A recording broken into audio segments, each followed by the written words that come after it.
Hello everybody, my name is Andrew and today let's talk about your resume and how each and every one of those hundreds upon hundreds upon hundreds of companies will totally regret it. But Andrew, what do resumes have in common with personal finance? Shh, I think I hear that train coming. Recently, I've had a tremendous pleasure of going through a few hundred resumes, and oh boy was that a trip. So, to help my beloved starving artists to increase their chances by at least a teeny tiny bit, here are some tips on how to make your resume suck a teeny bit less. One of the most important things you need to remember is that nowadays it takes just a few clicks to apply to jobs, which leads to companies being over-spammed by job seekers. And I know what you think. Ooh, poor baby companies, why should I care? Well, that means that you are going to compete against not only a few more or less qualified candidates, you, my friend, are going to fight for attention against HR equivalent of penis enlargement ads. And that is why it is very important not only to show yourself as a true professional with all those amazing qualifications, but also to make your resume eye-catching, unique, and memorable enough so that someone is actually going to open it and pay attention to what you have written there. Because trust me, when you have, say, 30 resumes to go through every day besides your regular responsibilities, and you click through a few resume previews and it's all edge to edge, black monolithic blocks of text, if that is your resume, congratulations. The poor bastard who is reviewing it already thinks you are a real optimist for thinking someone is actually going to read that shit. Then how do you make a resume stand out? That's the right question. On the good old web, there is a ton of free good-looking resume templates. The sheer volume of options will definitely feel overwhelming and you will run into a new kind of a problem. Which one to choose? What design works best? As a brand strategist, I can talk for an hour about it, but I won't. Why? Because honestly, it doesn't matter. Unless, of course, you are applying for a position of a graphic designer or an art director, no one is going to judge your mad graphic design skills. And since the vast majority of resumes do look like military reports from 1941, trust me, the bar is set pretty damn low. I mean, literally, you can Google free resume template, go to the very first link, sort by popularity, choose the very first option, and still be considered the god of creativity. But what about color? Indeed, there is color theory and color psychology, and none of them should be given a damn about. Since most resumes are black and white, adding color will make a difference. Which one won't make much? Many go for blue. Red is popular, but say green? Among all of the resumes that I've seen, there was only one green, which makes me still remember that one resume.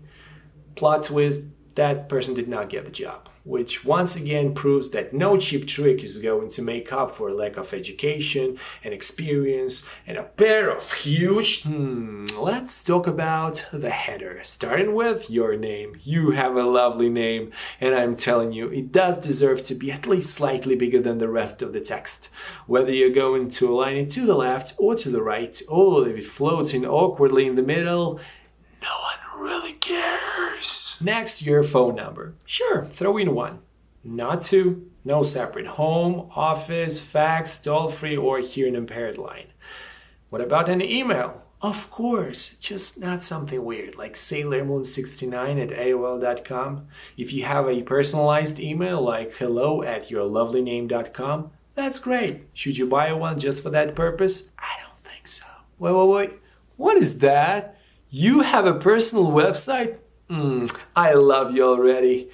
Unless, of course, I click on it and it says the website no longer exists. You must be tired of hearing this, but I'm not mad. I'm just disappointed. Today, LinkedIn seems to be a staple in the workosphere, and most candidates do have profiles and provide their details on the resumes. Are you supposed to have one? No. But if you do, even if you don't mention that on your resume, you better make sure that it's updated, it looks good, and it doesn't have anything contradicting to whatever you put here. What, a blank piece of paper? When I was a young boy and I went to high school, I had this weird cheesy class on how to write resumes. And I remember even back then there was this debate on whether or not you should include a photo. Here are my 2 cents. Not having a photo does not negatively affect your application. Most of them don't. But having one? We are humans and we are drawn to faces. That's why I really believe that having a photo in your resume does increase chances of having your resume viewed by another human being. And since we're all tuned up to recognizing faces and memorizing them, it does make you a more memorable candidate. So yes, please have a nice photo. A nice photo, not a mugshot, and not one where you have another person's hair covering half of your face. Now we have decent cameras in our phones, so there is no need to hire a professional photographer, and there is no need to rent a tuxedo either. You can just dress up nicely, some business casual vibes, go outside into a shadow and snap yourself. One of the things that I've seen in too many resumes is a candidate providing his or her full exact address. A, why? B, why? C, where do you keep your weed stash? Let's be real, there is no need to be paranoid, not every genius from accounting is a psycho killer. But still, I was trying to figure out what was the point of adding your full address. And trust me, there is none. No one is going to send you a postcard.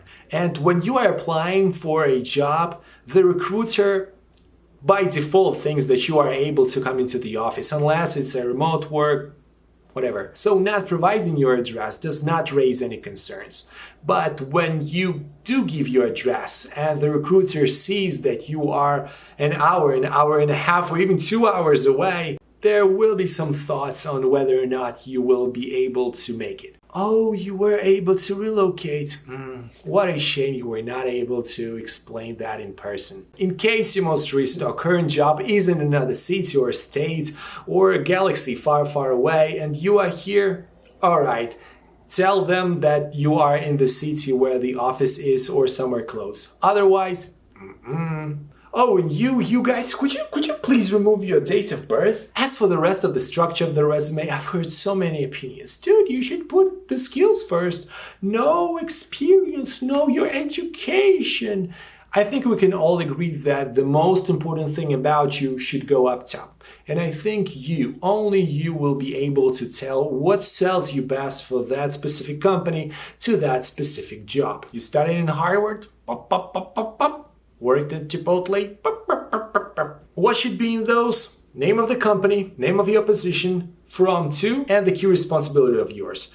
In keywords, not in full sentences, so that the person can just scan through your resume and understand what you're all about without having to read a novel. Oh, and for the love of baby talkings, we all understand that in your resume you might want to sprinkle some fairy dust here and there, but tone it down, Vaynerchuk.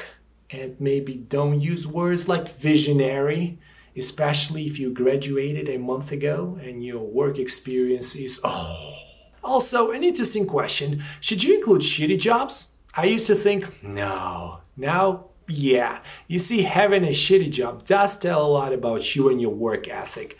But don't get into much detail. There is no need to list all of the dog-walking gigs you've had in the last 10 years. As for your education, you list your degree, your high school, and then you don't mention your pre-K. Going back to the points I made in the beginning, whatever layout, color, structure you'll decide on in the end, before sending your resume out, trying your luck, zoom it out.